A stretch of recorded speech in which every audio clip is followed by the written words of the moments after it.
Ano nga ba ang mangyayari pagkatapos mamatay ang tao?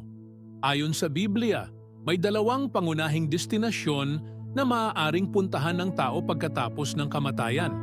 Langit o impyerno, depende sa kanyang relasyon sa Diyos at pananampalataya kay Hesukristo. Narito ang ilang mga talata na nagbibigay linaw tungkol dito. Ang langit para sa mga naniniwala at nagtitiwala kay Kristo.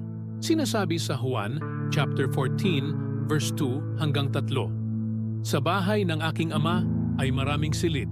Kung hindi gayon ay sinabi ko sana sa inyo, at paroroon ako upang ipaghanda ko kayo ng dakong kalalagyan.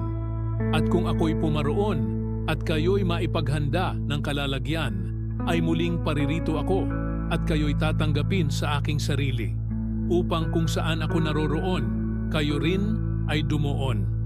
Ayon sa 2 Corinto chapter 5 hanggang 8, maligaya tayong iwan ang katawang ito upang makarating at makapiling ang Panginoon. Ang paghuhukom at ang parusa para sa hindi sumunod. Ayon sa Hebreo 9 verse 27. Itinakda sa mga tao ang mamatay na minsan at pagkatapos nito ay ang paghuhukom.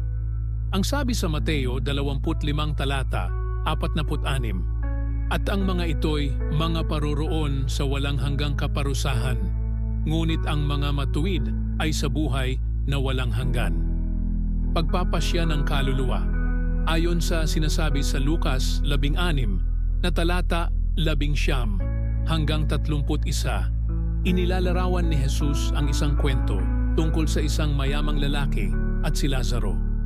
Matapos silang mamatay, napunta si Lazaro sa lugar ng kaginhawahan sa tabi ni Abraham, samantalang ang mayamang lalaki ay napunta sa lugar ng paghihirap. Ang kwentong ito ay nagbibigay linaw na pagkatapos ng kamatayan, ang kaluluwa ng tao ay may agarang patutunguhan, kaginhawahan o kaparusahan, batay sa naging buhay niya sa mundo. Ano ang mangyayari sa hinaharap? Sa huli, magkakaroon ng muling pagkabuhay at paghuhukom para sa lahat. Ang mga namatay na matuwid ay bubuhayin upang makapasok sa buhay na walang hanggan, at ang mga masasama naman ay bubuhayin upang humarap sa pangwalang hanggang kaparusahan.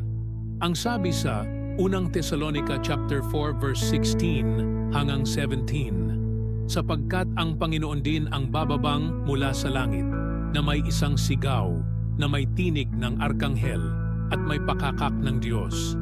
At ang nangamatay kay Kristo ay unang mga bubuhay na maguli. Ang sabi sa Pahayag 20 verse 12, at nakita ko ang mga patay, malalaki at maliliit, na nangakatayo sa harapan ng luklukan, at binuksan ng mga aklat, at nabuksan ng ibang aklat na siyang aklat ng buhay. At ang mga patay ay hinatulan ayon sa mga bagay na nasusulat sa mga aklat ayon sa kanilang mga gawa. Kung nais mo ng katiyakan ng buhay na walang hanggan, ipinapaalala sa atin ng Biblia na ito ay natatamo sa pamamagitan ng pananampalataya at pagtanggap kay Hesukristo bilang personal na tagapagligtas.